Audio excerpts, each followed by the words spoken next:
gather with you at the beginning of chapter 5. And guys, the way to sort of kick this off is by acknowledging that things are about to change. And this is how. Guys, up until now, and amazingly, we're at midterm. Yeah, we have parent-teacher conferences tonight. Guys, up until now, everything that we have done, to some degree, has been review. Most of what we looked at, most of what you were just tested over, with the exception of perhaps net ionic equations, is stuff that you sort of saw at some level last year. Guys, that is about to radically change. Now, we are all universally in this room in the dark. Guys, what we're doing now is frankly starting AP Chemistry. The review is over. The tie back, and there will always be sort of allusions to what you learned last year. But guys, at this point, this is where this class is going to start to feel different. And I think you had that experience as you were doing your chapter 5 summaries. You got into this and you went, oh, this isn't the same as what I'm accustomed to. And guys, that is why specifically I chose the chapter summary format that I did, because it gave you space to bring together the concepts and the math. And guys, as we tie together math, we then realize that those are represented in diagrams. And frankly, this is one of my favorite parts about grading these, is seeing, first of all, which diagrams you thought were worth replicating, but then also looking and realizing that you guys are worse artists than I am. Yeah, these are bad. You drew a fire. That's the introduction chapter. There's no diagram on that one. So you made one up. All right, I like it. That's not bad. It's not bad. But guys, with all of this said, and this idea that this is going to be universally unfamiliar to you, we do need to have this conversation. Some of you have taken or currently are taking physics. Now, guys, what you're going to find is that this perhaps provides you an advantage, but it also provides the opportunity for confusion.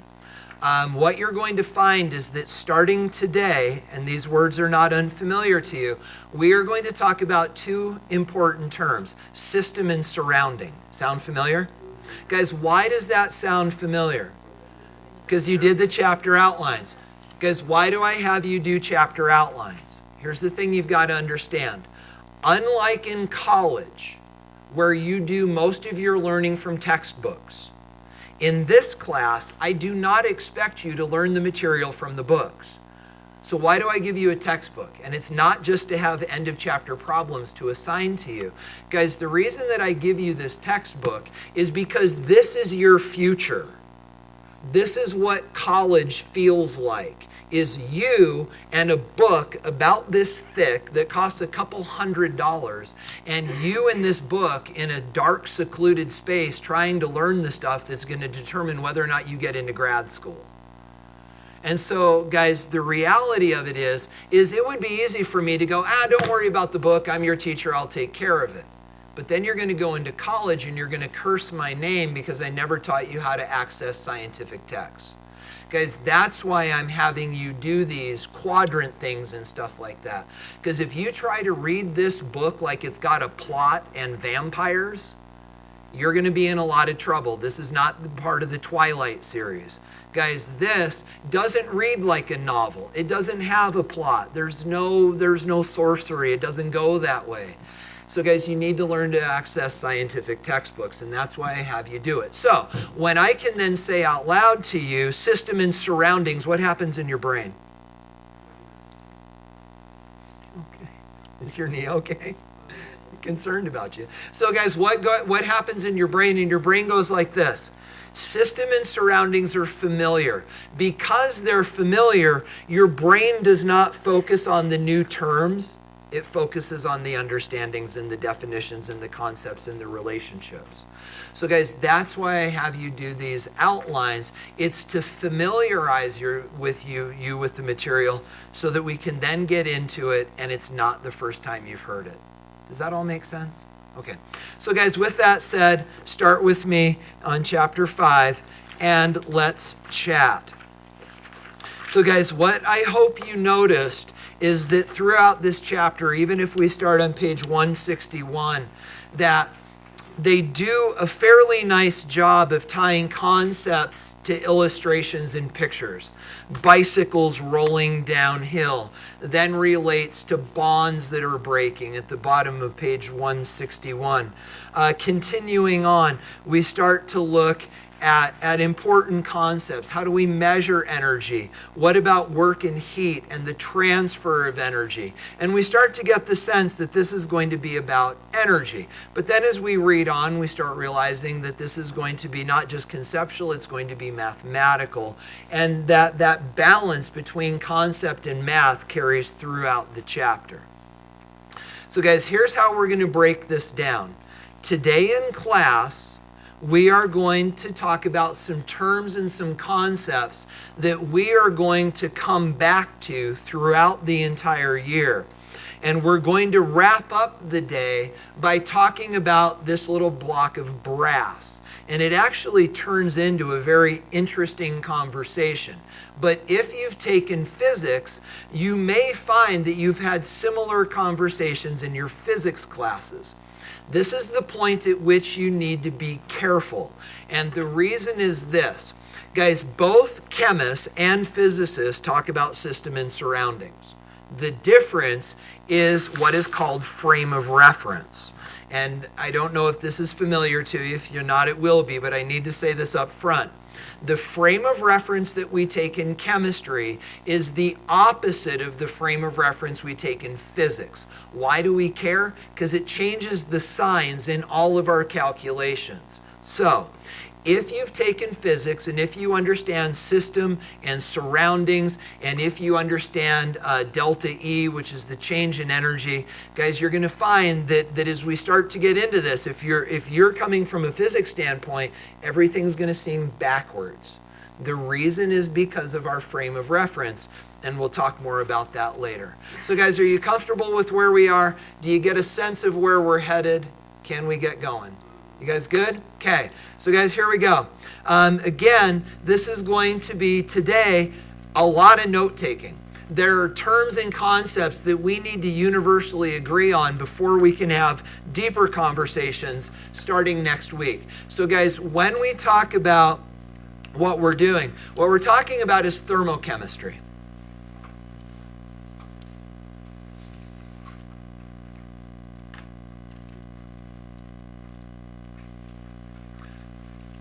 But guys, what we're going to do today is we are going to actually spend the day and talk about the nuts and bolts that you need to understand about energy. So we should really start here. If we're going to talk about thermochemistry, we should probably define it.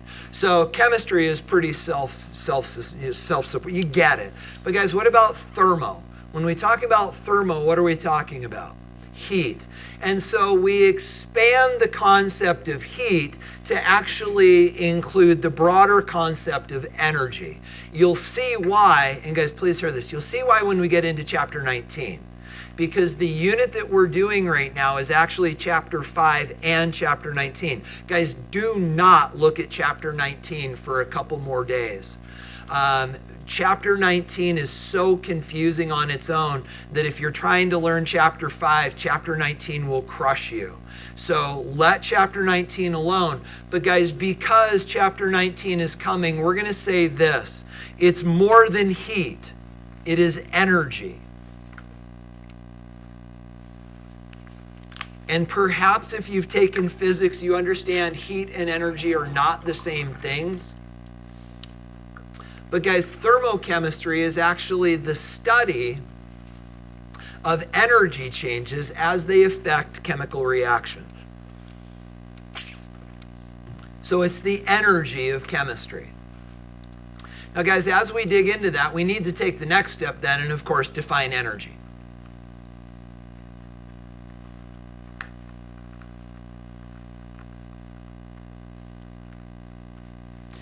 Now guys, we need to talk because energy for you, and you're going to call me a liar because you're going to find out the definition I gave you last year is not really the definition until you realize it kind of is the definition. So guys, do you remember last year the definition of energy that we talked about? And we never even talked about heat last year. We talked about endo and exothermic a little bit, but we never talked about heat. What's that? Yeah, so we talked about absolute zero in temperature, but guys, be careful. Temperature and heat are not the same things. Do you guys not remember? Do you remember? So that's kinetic energy. So kinetic energy is the energy of movement, but it doesn't stop there. I'm getting the sense you don't remember. Okay, so guys, last year in general chemistry, and if you want to write this down, apparently it's not familiar to you, but if you want to write it down simply so that we can make it better, you might want, it's not on the screen though. Guys, last year we defined energy as the ability to make a change. Do you remember that? We talked about physical changes. We talked about chemical changes. Remember, physical changes create new substance. I'm sorry, chemical changes create new substances. Physical changes don't. But then, guys, later in the year, we brought this full circle and we said that energy is the ability to change something. So if we want to take a piece of paper and light it on fire, there's an exchange of energy. If we want to take a block and heat it up, there's a change in energy. Guys, technically, energy, we said, was the ability to make a change. Is that coming back to you at all? Okay. Well, guys, regardless of whether it is or not, that's actually not the definition of energy. This is the definition of energy.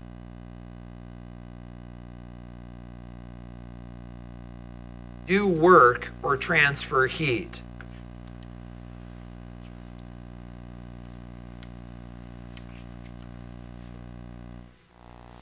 Now, guys, obviously within this definition, there are two very important terms, right? Work and heat. And we'll talk about those in a minute. But guys, in your notes, you may have wrote down the idea that this is the ability to make a change. So that was the definition we talked about last year. And now we're saying that it's actually the ability to do work or transfer heat. But guys, I would propose to you this. If you understand what we're talking about, these are not mutually exclusive. What's the relationship? That's it. Guys, work and heat are the way that you change things. Guys, we live in a universe that is actually way simpler than we make it out to be. Guys, there's actually only two ways that you can change something. You can either do work on it or it can do work on you. So you can either do work or you can transfer heat, and that's it. Any change that you've ever experienced in your universe can all be tied back to either doing work or transferring heat. That's it. It doesn't matter what that change is. The only way to do that is by the transfer of heat or the doing of work. And it's really that fundamentally simple. So, guys, in order to talk about this then, we need to understand what work and heat are, and we're going to come back to those in a minute. We're not going to start with that quite yet, but eventually to understand energy, we need to understand work and heat. Would you agree? Yeah, we'll figure that out later. But guys, what we need to do now then is we need to talk about the types of energy. If you've taken physics, trust yourself. You already know this. Guys, what are the two types of energy? Kinetic and potential. So guys, let's do them one at a time. Kinetic energy. Kinetic energy, as you probably know, is the energy of motion.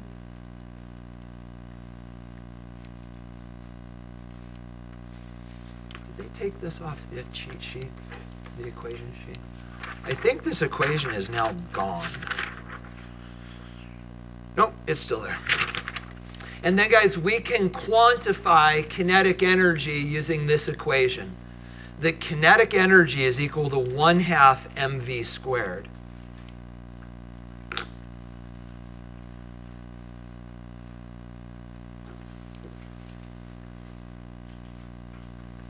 So I think it might be helpful for you to understand this. Guys, when we talk about kinetic energy, we are going to limit our conversation. In this class, we're going to limit our kinetic energy conversation simply to molecules and temperature. And we'll talk about this more throughout the year. But guys, if you've taken physics, you know it's all about kinetic energy. Balls flying through the sky, things falling, and all this other, it's all kinetic energy. Well, guys, in a chemistry class, we don't deal with macro scale kinetic energy. We deal with micro scale kinetic energy, and specifically the kinetic energy of molecules as it relates to temperature. So let's make the tie back. Guys, if we increase the temperature of a substance, what are we doing to the speed of those molecules? We're speeding them up, right? That means the velocity of the molecules go up, and assuming their mass is constant, the kinetic energy goes up. So what you're going to find, guys, is that temperature is actually a measure of kinetic energy. We're going to talk more about this later, but guys, right now you just need to wrap your brain around the idea that when we increase the temperature of a substance, it's actually changing the velocity of the particles, speeding them up if we heat them up, and that changes the kinetic energy. So really, temperature is not a measure of speed, it's actually a measure of kinetic energy, and we'll play with that more later. You guys okay on kinetic energy? Ask questions if you need. You okay? Okay. So guys, with that said then, what is our other type of energy? Potential energy.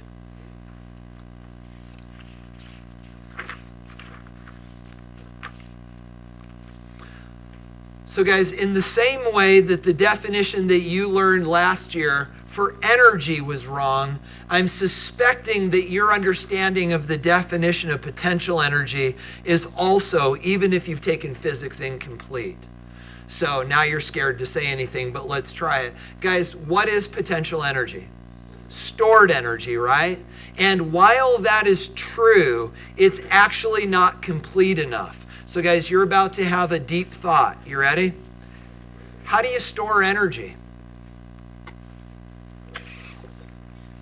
Not where do you store energy, how do you store energy? Well, maybe we can talk about where. Where do we store energy? Go ahead, Jeanette. Good. So guys, one of the things that we can do to store energy is we can take an object and we can change its elevation or altitude. Now guys, why does this work? Because of gravity. Yeah, we can drop it. But it works because of gravity. Guys, that's why we have Deer Creek Reservoir, right? The reason that they hold back Deer Creek is that water is at a higher elevation. Then they pass that down the pipeline. For those of you that mountain bike, that's the pipeline trail. Then they spill it over the hill into the Olmsted power plant.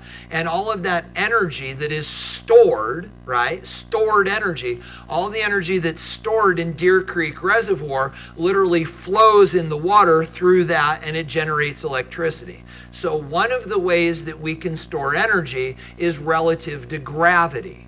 What are other ways that we store energy? Go ahead. Good. Yeah, guys, our bodies are actually frustratingly good at storing energy. And if we put too much energy into our bodies evolved or were created to store that energy. Because someday there might not be any energy around and we might need it. So our bodies take that energy and store it in the form of fat, right? But where is the energy actually stored in the fat? In the bonds in the fat. Okay, guys, where else do we store energy? Good for you. Excited electrons. Guys, if we take electrons and if we excite them, they do momentarily store energy. Then how does that energy come out when they fall? You better know this. In the form of light. Guys, where else do we store energy? Where else? Oh, batteries. Hey. Where's the energy stored in here? Guys, maybe you don't know what's inside a battery, and this is chapter 20, but in there you've got what's called an anode and a cathode. And there is a potential difference between the anode and the cathode, and relative to that potential difference, we can store energy. Let's stop there. Here's our list. We can store energy relative to gravity. We can store energy in chemical bonds. We can store energy in electrons. We can store energy. We didn't even talk about nuclear energy, did we? We can store energy in the nuclei of atoms. We can store energy in batteries. But guys, here's the thing that's really fascinating about this. Every single energy storage technique that we just talked about all has the same fundamental underlying principle that allows energy to be stored there. From gravity to batteries to bonds, they all have the same fundamental underlying thing. What is it? Yeah?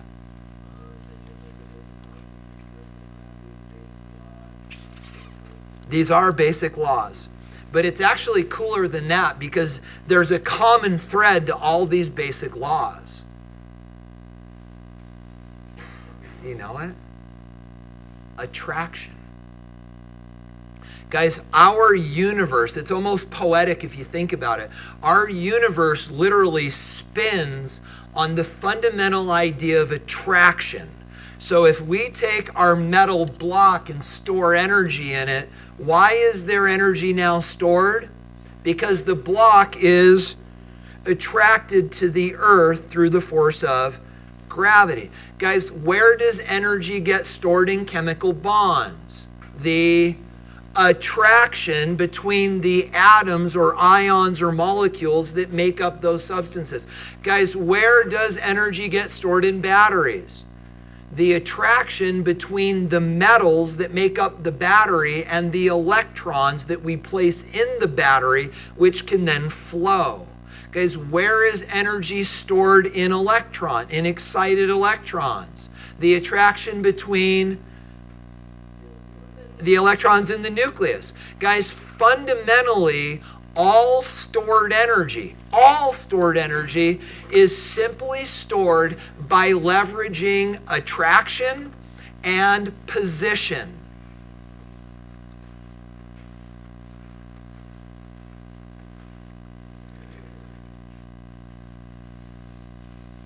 So when we store energy, and understand we're not the only ones that do this, right? Plants do this. It's called photosynthesis.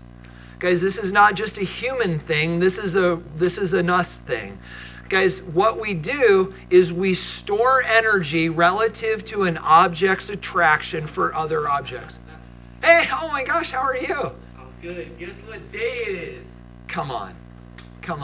Hump day! It's hump day. Did Shaw send you? I sent myself, but I asked Sean to send me. There you go. Happy hump day. I love that kid. Hey, hump day, guys. Go away. Go. Go, Ben, go. Good night. So guys, it's all about attraction. Now, here's the deal.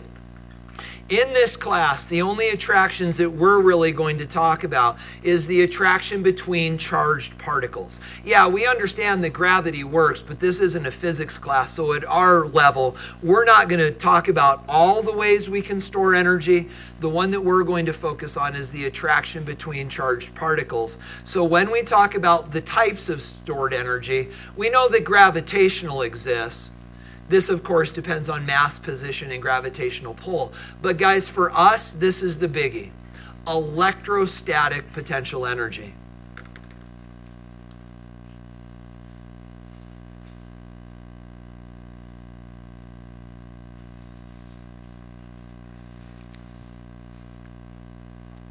So guys, when we talk about electrostatic potential energy, we're going to talk about three types. First of all, the attraction that exists between charged particles. That could be a nucleus and its electrons.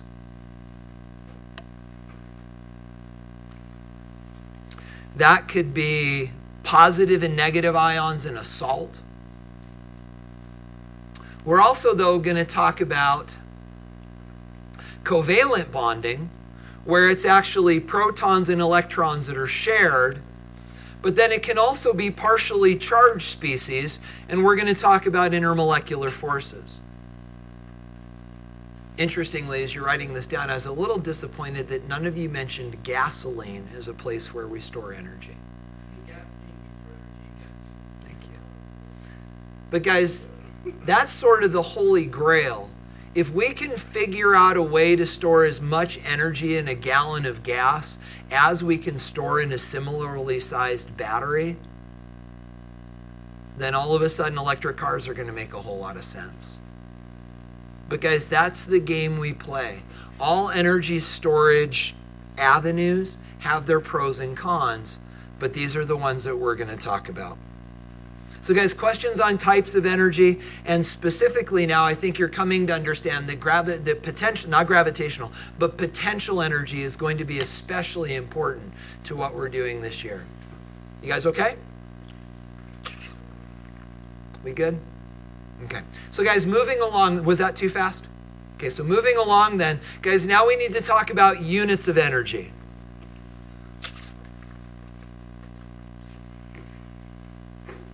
So guys, we are going to start with the fundamental metric unit, well, not metric, it's actually the SI unit of energy. Guys, the unit of energy that we use as scientists is the joule. And the definition of a joule is this. It's not important that you know this definition, but it is important that you understand where this definition comes from. So guys, the definition of a joule is the amount of energy that a 2 kilogram mass possesses when it's traveling 1 meter per second.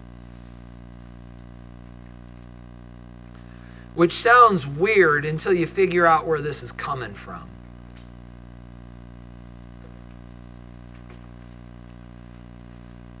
So did you figure it out? Where's it coming from?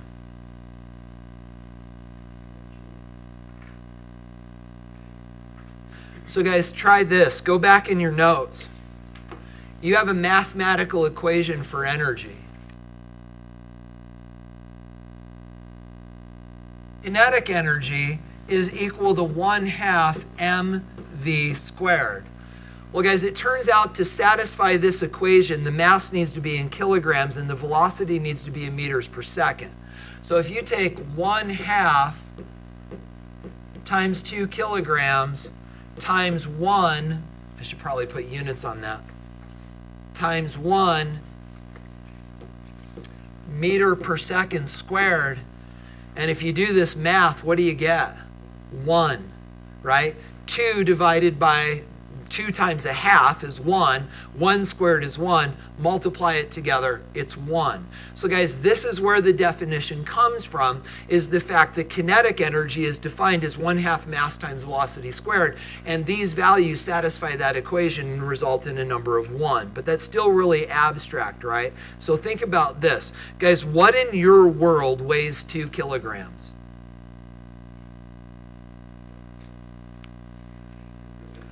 Two-liter bottle of soda, right? A kilogram. Guys, frankly, I know that this is sort of becoming flippant, but guys, you should be concerned about this because there's a level of disconnectedness in this room from your world that should make you go, I really never understood that gasoline stores energy. That's sad. I never really thought that a 2-liter bottle weighs 2 kilograms because the mass of a liter is a kilogram. Guys, that's not interesting, that's sad. So as we're making these points that should be painfully obvious to you, and you go, oh, save that, because all it's doing is demonstrating your ignorance. So guys, what then does it mean that we're talking about? So what this means, guys, is can you imagine now a 2-liter bottle of soda? Weighs 2 kilograms. And if that thing is moving, okay, meter. If that thing moves a meter in a second, and if it's traveling like this, and if it crashes into an immovable object, it will transfer 1 joule of energy to whatever it hit. It's not very much energy. It's not much energy at all. So guys, typically what you'll see in this class is instead of thinking in joules, we'll think in kilojoules. But there's another unit. Well, here we can include that. So this is a very small amount of energy. So many times we'll think in kilojoules. But guys, there's actually another unit that you're probably more familiar with, and that would be the calorie. This is actually the metric unit of energy. And there's probably a better chance that you're familiar with the calorie rather than the joule. So what's the definition of a calorie? It's like 1 gram of water. Well, sure, and we'll talk about the relationship between. But guys, fundamentally, what is the definition of a calorie? 1 gram of water, 1 degree Celsius. So guys, that is the definition of the calorie. It is the amount of energy that's required to raise 1 gram of water's temperature 1 degree Celsius. So Levi, I know you were thinking about the conversion, but I think about it the opposite. You were saying calories in a joule. I think of it the other way because I like whole numbers. It's actually this. So guys, to convert between calories and joules,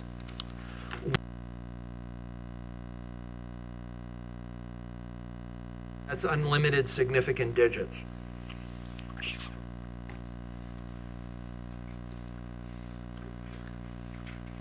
But guys, here's the thing that's kind of interesting about this. When we think about calories, what do we think about? Food, right? So you grab a Snickers bar, and there are about how many calories in a Snickers bar? It's about 250. But guys, here's the trick. That is not this calorie. This is not a dietary calorie. The dietary calorie is actually a kilocalorie. So when you eat a Snickers bar that contains 250 calories of energy, it's actually 250,000 calories of energy based on this definition. So guys, the interesting question is, how do they figure that out? How do they figure out how much energy is in our food? You guys know? They actually dry it out, light it on fire, and use it to heat water. They really do. It's called calorimetry. And what they do is they literally, there are labs around the world where they literally just take the food, dry it out, put it in an oxygen atmosphere and combust it. And then they do it in a sealed container where all of the energy goes from the flame into the water. It's actually what's called a bomb calorimeter. We'll draw pictures of it in a couple days. And they actually just collect all the heat from the combustion, and then they figure out how much energy went into the water based on its temperature change. Here's the thing that's really interesting to me, though. One of my students actually went with his family over to France. And guys, it's interesting, if you look on the back, and maybe some of you know this from having lived overseas, because if you look at the calorie contents on food over in Europe, it's not given in calories. It's actually given in joules. So if you look at this actually contains 2,144 kilojoules of energy. So in Europe, interestingly, they don't use the calorie, even though the calorie is metric. It's grams and Celsius degrees, right? They don't use the calorie, they use the joule, and they are interchangeable. Yeah. That's a good question. I mean, this is interesting. If that food contains energy, for that energy to be useful to us, our body has to be able to metabolize it. And our metabolic processes are actually frighteningly similar to combustion. And so the same bonding that allows those foods to store energy that is useful to us as food also makes them flammable. And so, yeah, if food is useful to us as a food, it's also combustible. It may need to dry out a lot first, but it's still combustible. Yeah. Something requires more energy to digest than food is. How do they calculate that? Well, so yeah, and I don't even know if it sounds like you're saying authoritatively that's the case. But understand that, and this is the thing that makes thermochemistry weird, it's like accounting. It's energy in and energy out. And if for some reason, if there's a food that you eat and more energy has to go in from your body to digest it than comes out in that digestion, that's a biological thing. We can still light it on fire and find out how much energy it gives off. How much energy it takes to digest it, that's a biology thing, and you can study the two independently. Yeah. So guys, you good on these ideas about units of energy? Okay, so this is about to now step out of this, and we're about to go somewhere a little more general, if you will, with this. And if you've taken physics, this is where this gets perhaps a little muddled. So guys, this is something that you've got to really own for the rest of the year. This is critical. So guys, when we talk about thermochemical processes, and Doug's example his question is a great example of this. So perhaps there are foods that take in more energy to digest than they give off. But guys, what we've got is an exchange of energy. Energy out, energy in. And what you're going to find out is that all thermochemical processes are energy out, energy in processes. And we give those things names. So when we talk about out and in, we have to define out and in of what. And when we do, we talk about something called the system. Let's finish this thought and then we can talk. Guys, when we do this, we talk about what is called the system. So guys, the system is the portion of the universe that we are choosing to study. Now, you're about to be empowered. Guys, when you are talking about systems in chemistry, you get to pick your system. This is completely up to you. And when you're problem solving, you may find that you choose to identify the system in a different way than the person that's next to you. It doesn't necessarily mean one of you is right and the other's wrong. There is a little bit of freedom in this, but I will offer you this. When you pick your system, you want it to be as small as you can appropriately make it. Because guys, the bigger your system is, the more complicated it is. The more complicated it is, the harder it is to study. So guys, simply our system is that part of the universe that we're looking at studying. Excuse me, go ahead, Emily.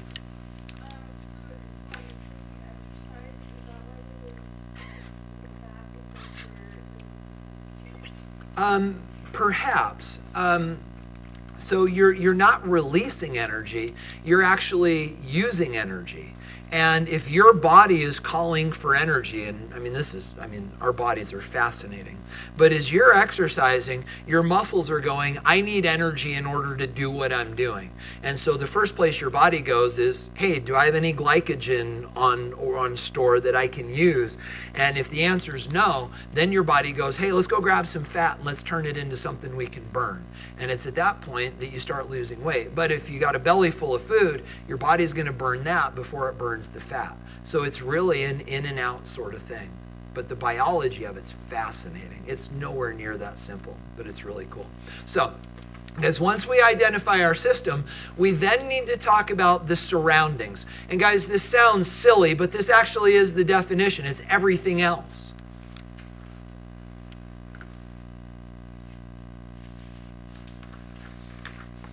So again, as we approach these thermochemical processes, guys, one of the first things you've got to get good at is picking your system. So you identify, this is the part of the world that I'm going to call mine. It's the system. And then at that point, Everything else becomes the surroundings. In a minute, we're going to talk about how system and surroundings interact.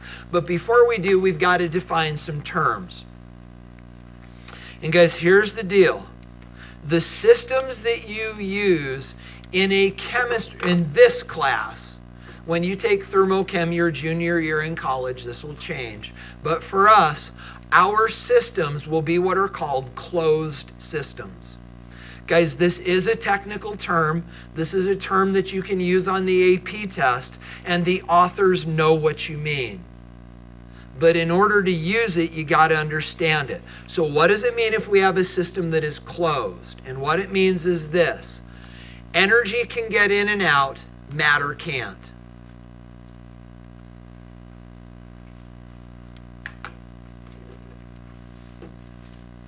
Energy can get in and out, matter can't.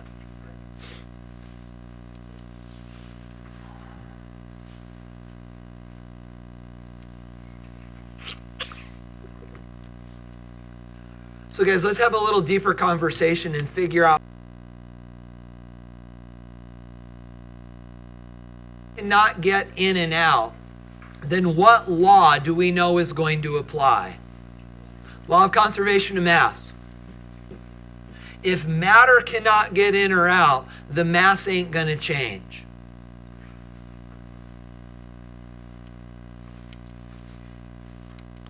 But guys, the big question then becomes this.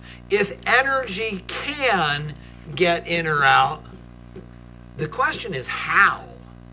How does energy get in and out? Well, guys, if we're going to have... If energy gets in or out of a system, where does it come from and where does it go? The surroundings. And guys, that's the point. So what we understand is if we've got a system and if everything else is our surroundings, our universe just became really simple. Because all that can happen is energy can get in or out between the system and the surroundings. And so when we think about energy transfer, we think about it in these very, very simple terms. Here's my system, everything else is the surroundings. How does energy move? But guys, we now understand that mass does not move. Mass is constant, but energy changes. So for the rest of the day today, guys, we're going to talk about this. How does energy get from the system to the surroundings? So that's the rest of our day. Questions on this, or can we answer the how? We okay to go? Can we talk about it? Go ahead.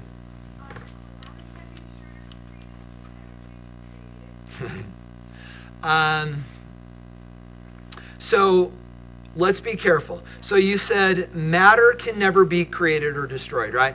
And that's the law of conservation of mass. Practically, energy can get in or out. Sorry, let me say that again. Practically, mass can get in or out. You carry out a reaction in a beaker, like some of the reactions we did a couple days ago, and they give off gases. And there goes, so if our system is what's in the beaker, as that gas goes away, the mass is going to go down, right? So practically, mass can come and go. But if we could weigh, and this is impossible, but if we could weigh the beaker and the room, the mass that's lost by the beaker would be gained by the room, and that's the law of conservation of mass, right? It doesn't really go away, it just goes somewhere else. So in that sense, the law of conservation of mass does hold true if we can talk system and surroundings, but what we're going to say is the system never leaks. And because the system never leaks, then the mass does in fact stay constant. Okay. With that said, you're asking, is energy constant as well, right? That's, I don't want to get, so what you're going to find out is what you're talking about is actually the first law of thermodynamics. which is actually on page 164 in our book. That's where we're headed next. I'll give you the answer, but I don't want to dig deep. So there's the first law of thermodynamics simply says this: all of the energy lost by a system is gained by the surroundings. All the energy lost by the surroundings is gained by the system. So energy in always equals energy out. So a lot of people think of the first law of thermo as the law of conservation of energy. We'll even call it that, even though technically it isn't. Is that okay?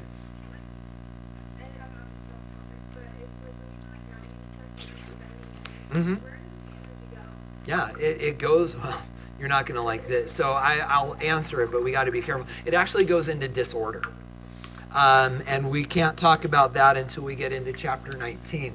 But actually what happens is that the energy that you're losing actually goes to turn liquid water into sweat, into a gas, and then it's carried off into the air, which actually is a disorder issue. And we'll talk more about that in chapter 19.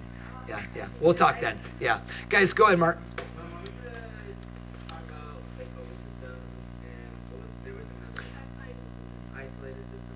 So we are going to assume that all of our systems are in fact isolated systems, meaning that there is a boundary that's implied to be there, where we've got a system and we've got a surroundings and there's a boundary there. And within that boundary, we're going to say that that boundary is a closed boundary, closed system, meaning mass cannot transport across it, but energy can.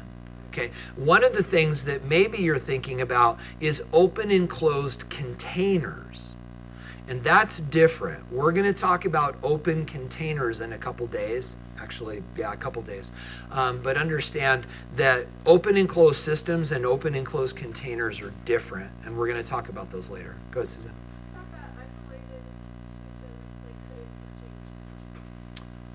Show me where you're looking. It's in the book, I take it.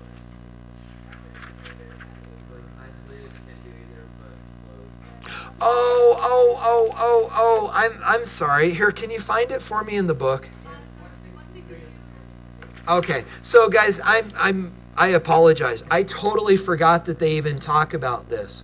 So guys, there is another type of system. Look at the attention that they've given to it at the top of 163. They did bother to throw it in italics, but they talked about it basically not at all.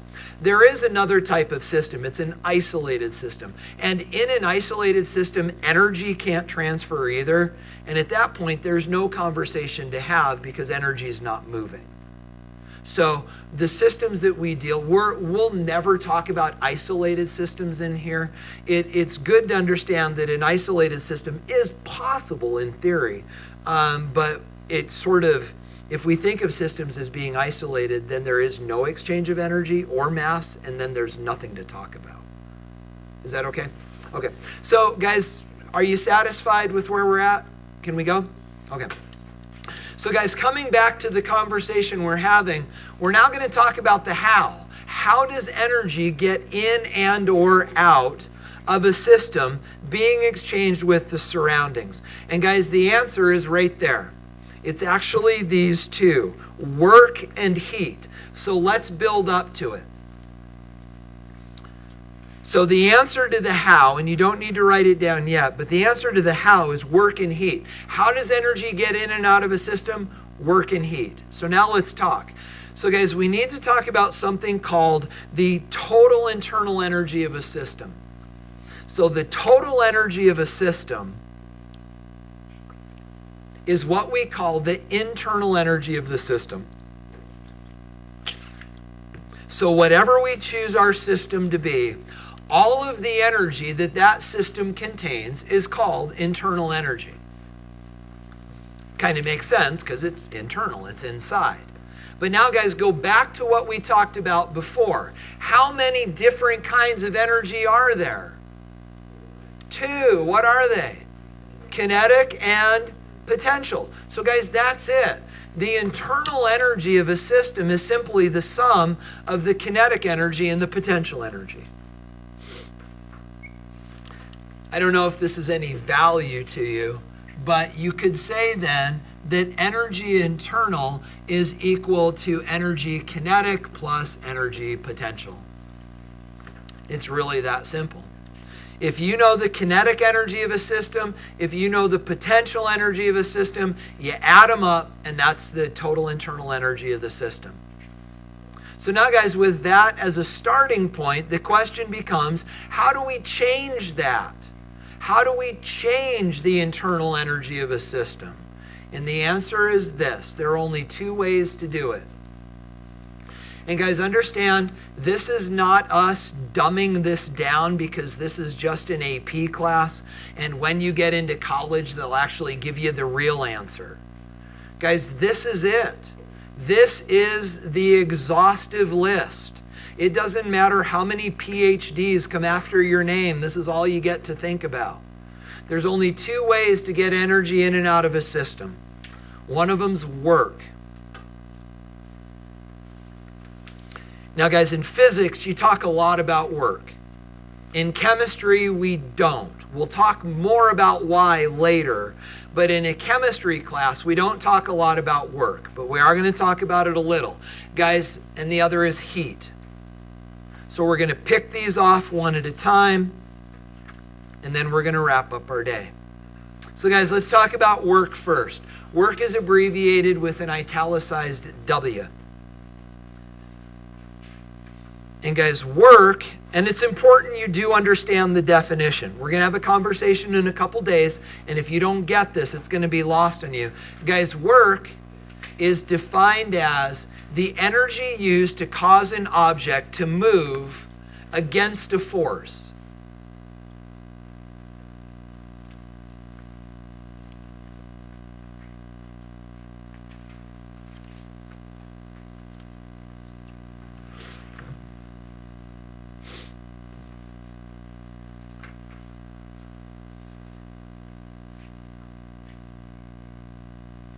So guys, let me show you what we're talking about. Well, actually, maybe we should define this first. So guys, what is a force?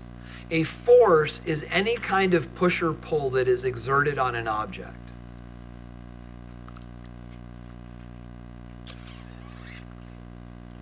And that then leads us to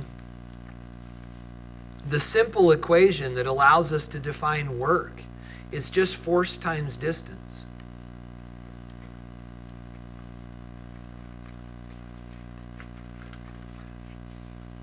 So guys, for those of you that have taken physics, you may have a richer understanding of this than maybe the rest of us.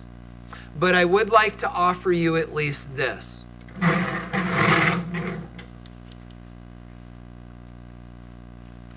So guys, here we have our object. This is going to be our system. This table is our system. So if this table is the system, what does that mean? What does that make everything else is the surroundings, right? So guys, what I'm going to do is I as the surroundings, I am going to now interact with our system. Now I'm putting my hands on here. I'm going to push. As I'm pushing, am I doing work? Well, let's think. In order for this to be work, what has to be present? There has to be a force. And I did apply a push. But what else? There has to be movement and... No. What else? And there has to be a resistant force. What is the resistant force? Friction between the legs and the floor.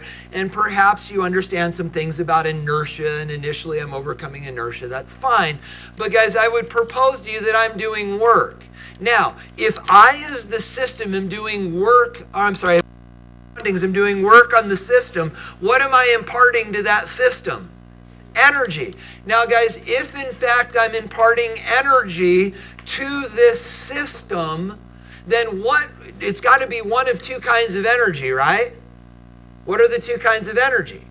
Kinetic and potential. So which one is it? Kinetic. Why? Because now it has a velocity, right? Because guys, kinetic energy is mass times velocity squared. Currently, it doesn't have a velocity. So it doesn't have any kinetic energy. Now it does because it has a velocity. So I, through the avenue of work, am causing this to have more internal energy because I increased its kinetic energy. Does all of that make sense? Now, because what about this? I'm pushing. Am I doing work? Why not? It's not moving. So guys, you've got to understand that it has to meet all the criteria. There has to be a force, there has to be an opposing force, and there has to be movement. You satisfied? Yes.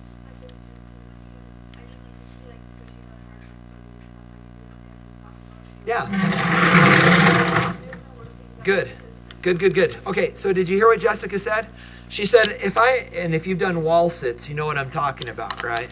I mean, I could probably stand here forever, but if I do this, I typically have about 90 to 2 minutes, right? And then I'm going to start sweating. And so, guys, when I'm doing wall sits, am I doing work?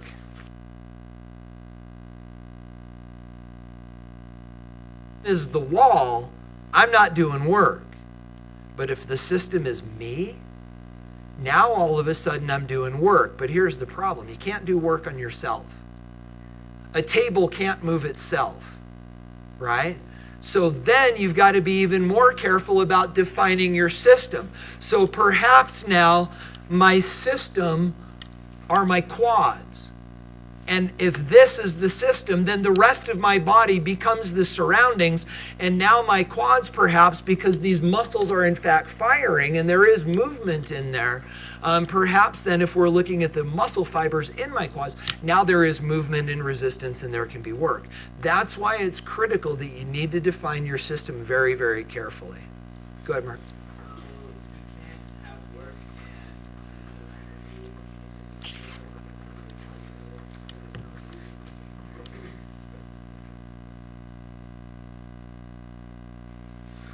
We'll talk in a minute. So guys, now let's talk about heat. The answer to your question mark is no. What you said is incorrect. We'll talk in a minute. So guys, heat, interestingly, is abbreviated Q. You'll appreciate that when we start talking about enthalpy, which is abbreviated H, and it's not the same as heat. But, guys, energy from hot to cold. Guys, understand there is no such thing as cold. Cold and hot are relative terms. I could feel cold to you and hot to somebody else. But guys, heat, temperature, is simply a measure of kinetic movement. And heat always travels from hot to cold, never the other direction. There's lots of ways for it to transfer. If you've taken physics, you've probably heard of convection and conduction and radiation, none of which you need to worry about. What you need to understand is that heat travels from hot to cold, and most of the time in this class it's through contact. A lot of times chemicals in a solution. We'll talk later. So you guys okay? Yes. Because originally when they started thinking about the idea of heat, they were talking about quantum heat. They were this is eons ago. They were originally defining heat based on a Latin term. It's abbreviated Q, and it just and now we're with it. You guys okay? Okay. So guys, quick summary. You ready? Do this with me in your head. What is energy? What is energy? No. Work and heat is not energy. Work and heat is how we change energy. So what is energy? The ability to make a change. And then how do we make changes? Work and heat. Okay. So guys, now we understand that energy is the ability to do work or transfer heat. Now, guys, from there, what are the two types of energy? Kinetic. See? Kinetic energy, which is the energy of motion. So in order for something to have kinetic energy, it has to have mass and it has to be moving. Then we've got potential energy, and while it is stored energy, you now understand that potential energy is stored how? Based on attraction and position. So now we've got both of those together. So we've got kinetic energy, we've got potential energy. When we bring those together inside of a system, what do we call it? Internal energy. Internal energy is the sum of the kinetic and potential energy in a system. So now let's talk about systems. What is a system? Whatever you want it to be. It's the thing that you're studying. But as soon as you define it, what is everything else? The surroundings. And now energy can transfer from the surroundings to the system and vice versa through what two avenues? Work and heat. What is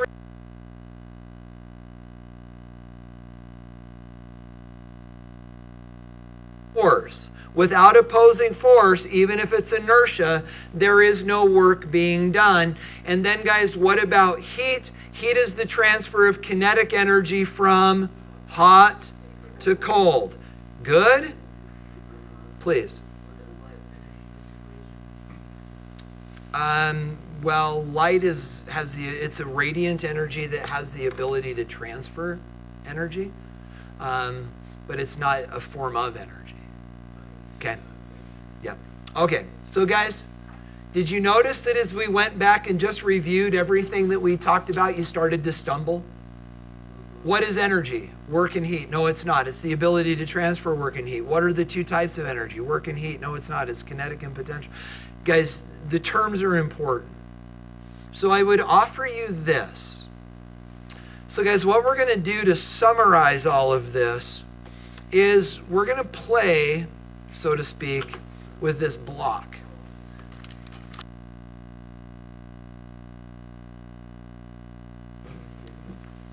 We are going to incorporate all of the things that we just talked about. Now, in order to do this, we in a moment, we're going to impart some potential energy to this block.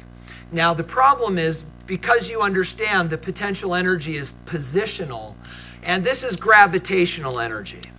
So we don't talk a lot about gravitational potential energy in here, but it's important for us to use it as a model. So we will, because you can see it more than you can see electrons attracted to nuclei. So, because we are going to talk now about gravitational potential energy, because it's more visible and familiar. But the problem is that gravitational potential energy is always relative positionally to ground. So if I drop this block and it hits the floor, what is now its potential energy? 0, right? Unless the floor opens up and then it has potential. So guys, gravitational potential energy is always relative to ground. Now the problem is you can't see the floor. So we're going to say that this is ground. Okay, can we all just agree? And then you all can see. Okay, so guys, that is now ground. That is the position at which there is no potential energy. So we now have a block and it has 0 potential energy. Now guys, understand that's not completely true, is it? This does have potential energy if we were to look at it at an atomic level. If we could look at it at the atomic level, we would see the sea of electrons that exist within metals. We would see the crystalline lattice that this brass takes on. And we would understand that there's actually a fair amount of potential energy there holding this thing together.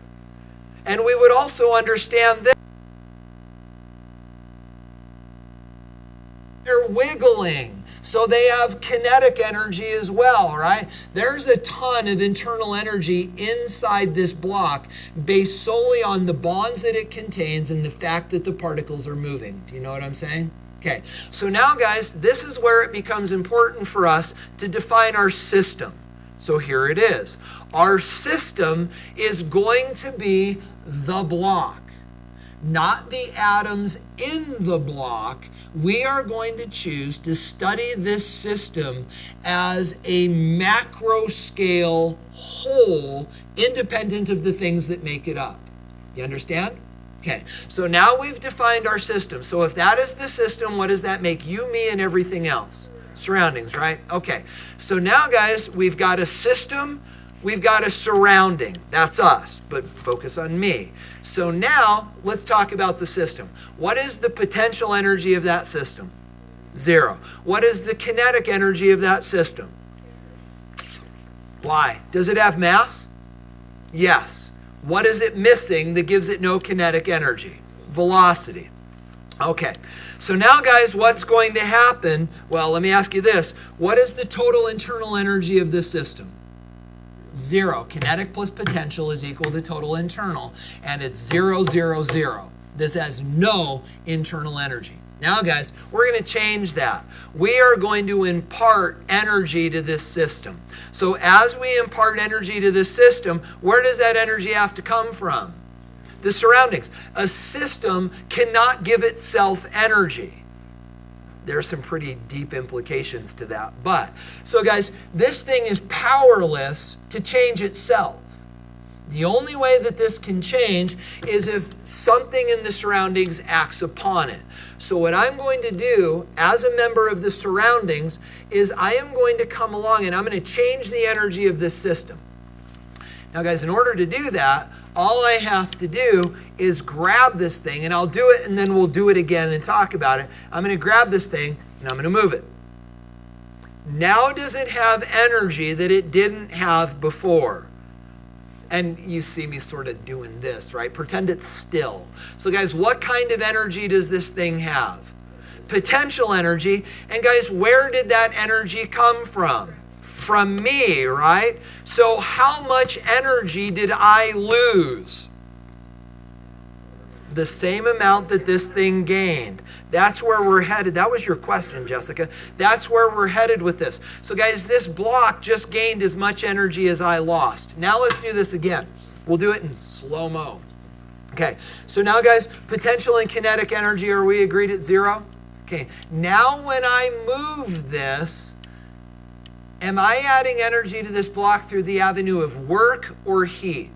Work, right? I am doing work. Does it fit all the criteria? Is it moving a distance? Is there a resistant force? What is it?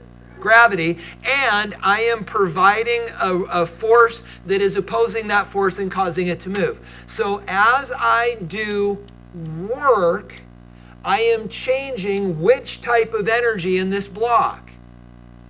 The kinetic energy, right? This thing now has a velocity, and because it has a velocity, I'm adding kinetic energy. And as I do, it's moving, it's moving, it's moving, it has a velocity, and then finally I get it up to here and I stop. What is its kinetic energy now? 0. But it had kinetic energy as I was moving it, right? Where did the kinetic energy go? Became potential energy. And guys, this is interesting. As I'm moving it, I'm imparting to it through work kinetic energy. That kinetic energy is being converted to potential energy as the position changes. So at some point, I stop doing work, and this block has converted the kinetic energy that was imparted to it through the avenue of work into potential energy. Get the idea? So now this block has potential energy that it did not have down here, and it has no kinetic energy because my hand is rock solid and it's not moving, right? No, but let's pretend. Okay, so now guys, this block has potential energy. Let's just give it a number. Let's say it has 100 joules of potential energy. We could calculate it, but we never will. Now it has 100 joules of potential energy, right?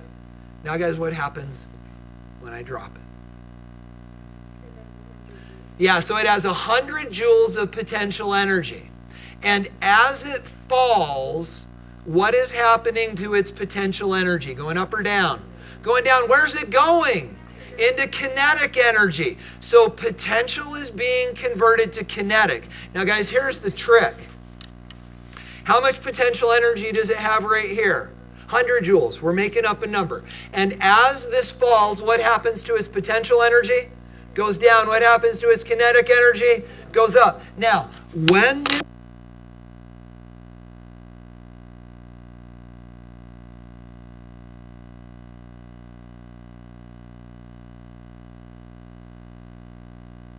100 because the energy converted exactly to kinetic energy so long as we don't worry about air resistance.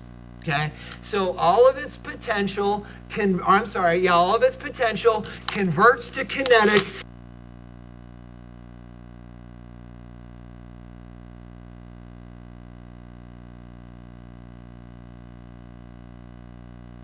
Boom. And now what is its kinetic energy? 0. Where did it go?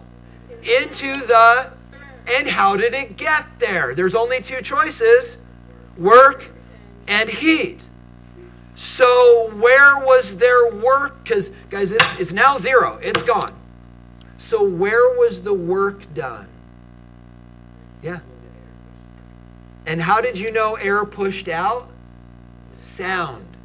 Guys, sound is the product of work. This caused the molecules of air to move against resistance. Isn't that the definition of work? And eventually those ripples in the air do work on your ears, and we experience that as sound. So guys, there was work done. The work was the process and it actually didn't just move the air, it also causes the molecules inside the table to vibrate a little bit. But guys, that not only magnifies the sound, again doing work, guess what happened to the table? It also heated up a little bit.